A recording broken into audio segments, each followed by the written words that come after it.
Estados Unidos vetaram a proposta do Brasil na ONU e a resolução sobre Gaza foi rejeitada.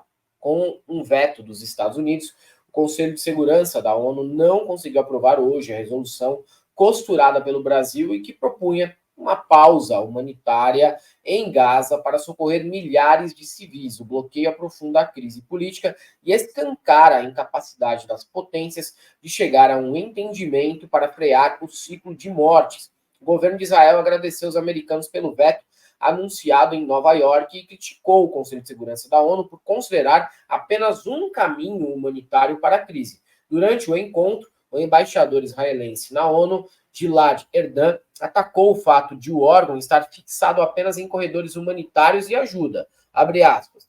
São causas nobres, mas não são soluções para impedir o próximo massacre do Hamas, acusou. Este conselho nem condenou o ataque do Hamas. Vocês não chegaram nem a um consenso sobre isso. Para ele, apenas o Hamas é responsável pela crise e o foco deveria ser exclusivamente nesse aspecto. A lógica da defesa de Israel foi, de fato, usada pelo governo norte-americano para justificar o veto. Para a embaixadora dos Estados Unidos na ONU, Linda Thomas Greenfield, o documento do Brasil não tratou de forma suficiente do direito de autodefesa de Tel Aviv. Ela ainda declarou que não havia qualquer indicação de que Israel seja o responsável pelos ataques contra o hospital Al-Ahli e que fez mais de 500 mortos na noite de terça-feira em Gaza. Governos árabes acusaram Tel Aviv, que negou qualquer envolvimento. Segundo a embaixadora, ainda que informações estejam sendo coletadas, a análise atual é de que Israel não é o responsável pela explosão. O veto americano, pelas regras da ONU, era suficiente para frear qualquer decisão, e por isso o esforço do Itamaraty foi por buscar acomodar os interesses dos Estados Unidos. Para ser aprovada, uma resolução do Conselho precisa de pelo menos 9 votos dos 15 membros do órgão, mas não pode contar com nenhum veto. Apenas 5 países podem vetar: Estados Unidos, China, Rússia, Reino Unido e França. Ao final de um longo processo de negociação, o texto brasileiro somou 12 votos de apoio: Brasil, França, Malta, Japão, Gana, Gabão, Suíça, Moçambique, Equador, China, Albânia e Emirados Árabes Unidos, com 2 abstenções, Rússia e Reino Unido, e o veto dos Estados Unidos, César Calejão. Uhum.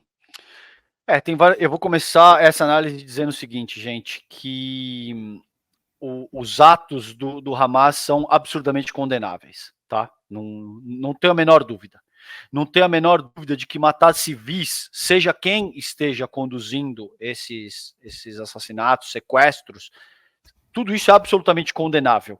Ninguém seria louco, em sã consciência, de defender qualquer coisa dessa natureza, né? Assassinato, sequestro, enfim. Isso é absolutamente condenável. Isso posto, existe um contexto geopolítico maior que leva os Estados Unidos a vetarem a resolução brasileira. Israel é uma espécie de protetorado, é uma espécie de braço armado dos Estados Unidos no Médio Oriente. Se você vai... por que é absurdo? Eu vou por aí, Maldonado. Por que é absurdo essa declaração dos Estados Unidos, que eles vetaram o texto porque o Brasil não faz menção ao direito de defesa de Israel? No direito internacional, o direito internacional surge com um negócio que chama Paz de Westfália, no século XVII, que encerra a Guerra dos 30 anos. Depois vocês pesquisem isso, eu não vou me estender nisso por conta do tempo que eu tenho aqui com vocês nessa ocasião. É um conceito basilar, Maldonado, do direito internacional. O direito à autodefesa, já no medievo, cara, e muito, muito antes disso, na Grécia Antiga, na Roma Antiga, tudo isso já é um preceito absolutamente basilar das relações humanas. Você tem direito de se defender. Tá? Se você for atacado, é óbvio que você tem direito de se defender. Então, isso conforma a própria organização do direito internacional, desde que o direito internacional começa, assim, de forma absolutamente incipiente. Os Estados Unidos iriam vetar essa resolução de um jeito ou de outro, porque a guerra, para eles, interessa no sentido de conter um avanço de um novo modelo de governança global que está se desenhando e que tem como protagonista principalmente a China. Tá? E os Estados Unidos não querem. Eles querem conter esse avanço da China de qualquer forma. Você tem esquemas, por exemplo, da Rota da Seda, que passam pelo Médio Oriente e que os Estados Unidos não querem permitir que isso aconteça. Os Estados Unidos têm 850 bases, a essa altura possivelmente mais, Maldonado. 850 bases militares ao redor do mundo, tá? Ao longo dos últimos 22 anos, esses dados não são meu, é de um estudo que chama Cost of War, o custo da guerra, da Brown University, que é uma universidade estadunidense, por sinal. Ao longo dos últimos 22 anos, os Estados Unidos mataram, direta ou indiretamente, algo entre 4,5 e 4,7 milhões de seres humanos. Eles deixaram 38 milhões de refugiados. Eu conversei há um mês com o pai do Julian Assange, aqui em São Paulo, o John Shipton. Ele me disse o seguinte, que nos cabos dos telegramas que foram revelados, ficou demonstrado que na fronteira do Paquistão com o Afeganistão, os Estados Unidos atacavam deliberadamente, Maldonado, funerais e casamentos, como forma de guerra, de terror, para desestabilizar essas comunidades. Eu pergunto para vocês, alguma vez você já viu a mídia ocidental se referir aos Estados Unidos como terroristas? Falar do genocídio estadunidense, considerando esses 4,5 milhões de vidas? Isso só nos últimos 22 anos, porque se a gente entrar no século 20, meu caro, aí é a perder de vista. Sabe por que isso não acontece? Porque existe uma hierarquia moral que é organizada a partir do capitalismo anglo-saxão. O principal regulador da vida internacional, do Concerto das Nações, da sociedade internacional, não é a Declaração Universal dos Direitos Humanos ou o direito internacional, que é isso que se ensina tradicionalmente nos cursos de RI. É o capitalismo anglo-saxão e os seus correlatos interesses, tá, mano? Isso tá mudando agora com a ascensão de um novo modelo de governança global, tá mudando. E eu também não te digo que esses outros atores que vão conduzir essa governança global são santos e que também eventualmente não tenham interesses imperiais. Só que o fato óbvio que sim. É óbvio claro que sim. Dá para lacrar aqui. É óbvio que sim. Exato. Só que o fato é que até aqui, o principal regulador da vida sociopolítica na comunidade internacional segue sendo o capitalismo anglo-saxão. E isso cria uma hierarquia moral que te diz que, eu tenho medo de render corte isso, mas que te diz que algumas vidas valem mais do que outras, que te diz que alguns tons de pele valem mais do que outros. Que não, te diz que isso não tem problema nenhum, Calejão. Isso aqui já foi exaltado em outros conteúdos nossos até. Sim, mas eu tenho medo de dizer, por exemplo, que fulano vale mais do que ciclano e isso render um corte, o cara tirar de contexto e colocar na minha boca, entende? Dizer que eu estou dizendo isso. Então, assim... É por isso que eu quebrei até aqui, para não ter a chance de ter esse corte.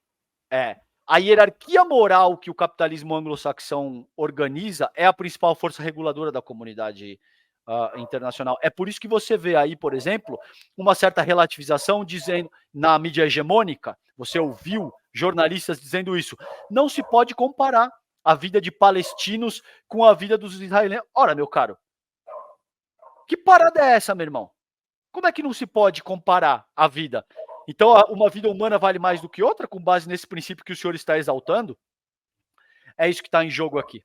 É isso que a gente vai ter, e vai ser difícil trabalhar a integralidade dessa questão, porque a gente simplesmente vai ser atacado com, você apoia terrorista. Não, mas eu comecei a minha fala condenando os ataques terroristas. Não tem como não dizer, nessa medida, se você está sequestrando mulheres, se você está matando civis, idosos, crianças, e tudo isso resta comprovado, que não se trata de métodos terroristas. Só que você tem esses métodos sendo adotados por todas as partes, pelos Estados Unidos, inclusive, como eu acabei de te relatar aqui, que o pai do Julian Assange me disse, atacando funerais e casamentos. Só que o termo terrorista só é aplicado para determinados grupos, via de regra, grupos muçulmanos e correlatos a uma abordagem teológica. Entende? Sim. Isso é complicadíssimo. Depende muito aí, né, das coordenadas geográficas, onde estão o seu país, depende muito da cor da sua pele, depende muito do seu peso, economicamente falando, para o mundo, depende da sua religião. Ah, mas então não tem terrorista? Não tem terrorista no mundo árabe, não tem terrorista no Oriente Médio, na Palestina, na Cisjordânia? Tem. Ninguém está negando isso.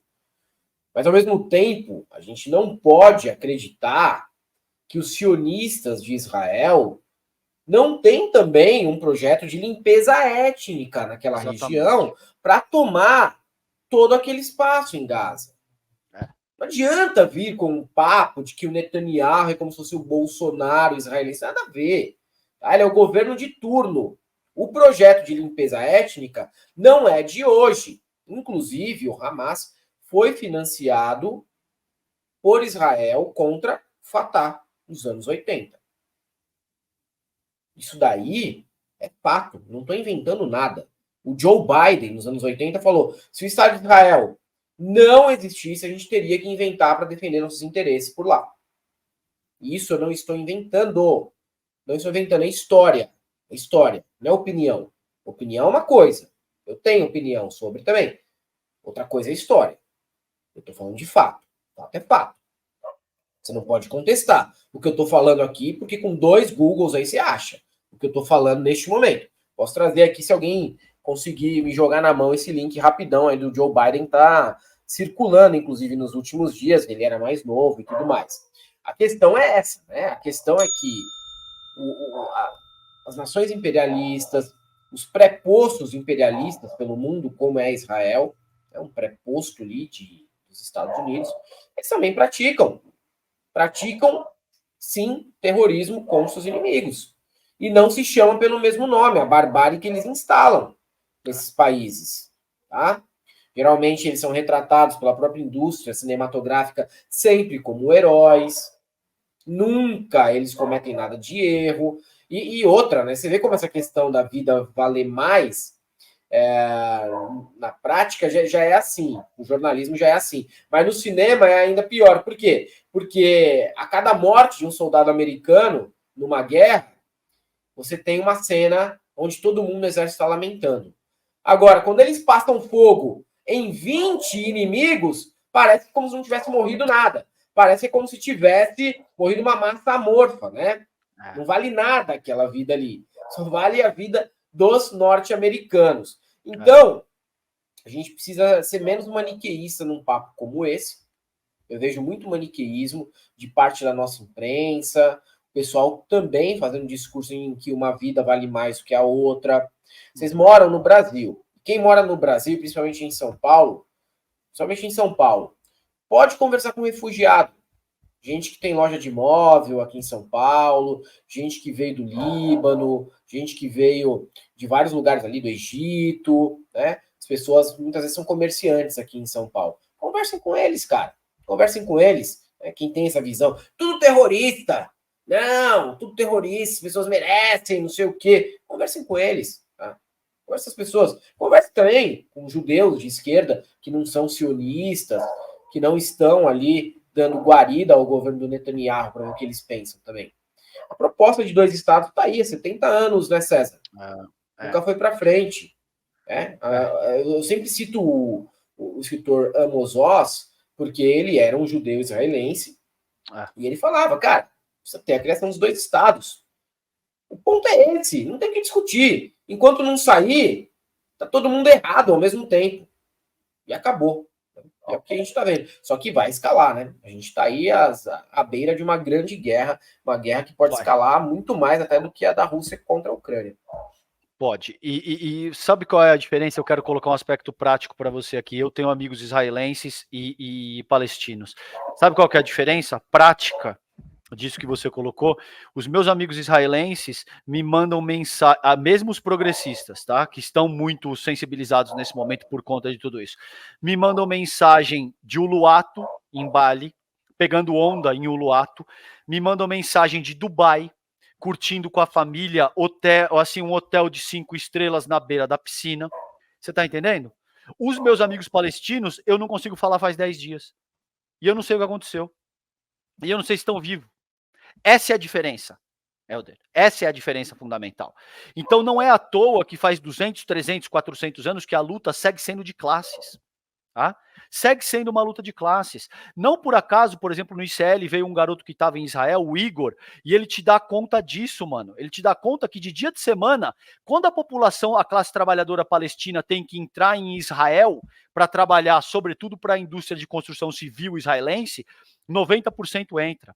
Quando é dia de reza e de diversão, 70%, 80% acabam sendo barrados.